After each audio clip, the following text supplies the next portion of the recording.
একেবারে what a match.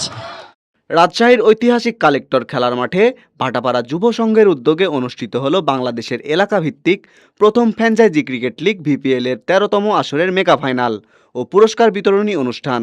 জমজমাট এই ফাইনালে মুখোমুখি হয় কোকো স্মৃতি ক্লাব ও ফ্রেন্ডস এম্পায়ার। প্রথমে ব্যাট করতে নেমে কোকো স্মৃতি ক্লাব নির্ধারিত ওভারে ১৪০ রানের চ্যালেঞ্জিং টার্গেট দাঁড় করায়।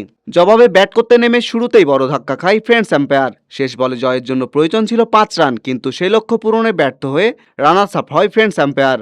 অন্যদিকে দারুণ পারফরমেন্সে চ্যাম্পিয়ন হওয়ার গৌরব অর্জন করে কোকো স্মৃতি ক্লাব। খেলা শেষে অনুষ্ঠিত হয় বর্ণাঢ্য পুরস্কার বিতরণী অনুষ্ঠান। এতে প্রধান অতিথি হিসেবে উপস্থিত ছিলেন রাজশাহী সিটি কর্পোরেশনের সাবেক মেয়র মোসাদ্দেক হোসেন বুলবুল।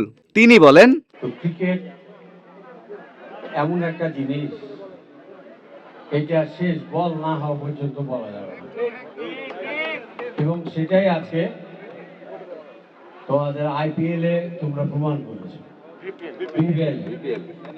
যেহেতু ক্রিকেটের আমাদের এই তাৎপর্যপূর্ণ যে খেলা, আজকে বাংলাদেশ বিশ্বের মানচিত্রে মাথা উঁচু করে দাঁড়িয়েছে। এই ক্রিকেট ভারতের সাথে এক বলে জিতেছে। ক্রিকেটে আমরা ছোটকাল থেকে ক্রিকেটের প্রতি অনুরক্ত ভক্ত, ক্রিকেট খেলাকে আমরা সম্মান করি। এই জন্য ক্রিকেটের মধ্যে অশান্তি নাই, ক্রিকেটের মধ্যে শ্রদ্ধা আছে, সম্প্রীতি আছে, সংগঠক তৈরির জায়গা আছে, এবং যারা উৎসাহী ব্যক্তি তারা ক্রিকেটের সংগঠকদেরকে সহযোগিতা করার সাহস দেখায়। এইটা হলো ক্রিকেট।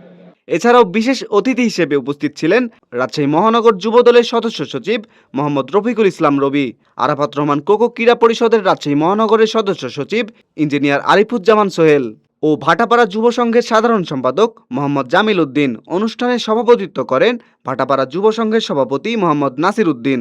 প্রতিযোগিতামূলক ও রোমাঞ্চকর এই আয়োজন ক্রিকেট প্রেমীদের মাঝে ব্যাপক সাড়া ফেলেছে এবং স্থানীয় পর্যায়ে ক্রিকেটের বিকাশে গুরুত্বপূর্ণ ভূমিকা রাখবে বলে মনে করছেন সংশ্লিষ্টরা। Wahidur Rahman, daily citizen voice.